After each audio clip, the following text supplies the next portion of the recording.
How to cancel your ticket purchase on the AXS or Access app. Hey guys, welcome back to another episode. In this video I'm going to show you the procedure to cancel your ticket purchase on the AXS app. So you can cancel your ticket purchase on the AXS app, but there are some conditions and steps you need to follow. So first of all, before you purchase the ticket, you need to go ahead and check the refund policy. So review the event's refund policy. Many events do not allow refund or cancellation once the purchase is made.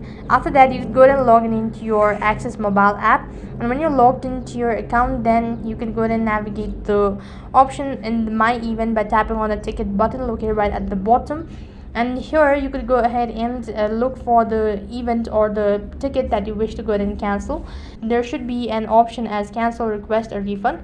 Now click the option to follow the prompt, and you should be able to provide a reason for the cancellation as well. And likewise, if you're unable to see an option to cancel, you may need to contact Access or AXS customer service team by tapping the profile icon and going to help and support. While you're on this page, you could go ahead and look for an option as event changes right over here, and here you can go ahead and look for an option as this, or you could get in touch with the live chat agent. Like, you could go ahead and select the option as I want to cancel the event or ticket, and then you should be able to find the article or information regarding. However, if you wish to go ahead and know more about it, then you could exit out of your Access app and then open up a browser.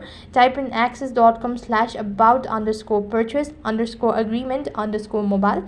I'm going to leave the link on my description box below as well. And when you do that, you should be able to find list of article information regarding the terms of use and the information about the Access ticket app. So that's how you can basically cancel your ticket purchase on the Access app. That is all for this video. I hope the video was helpful. Make sure to like, share and subscribe to our channel. Thank you for watching. See you in the next video.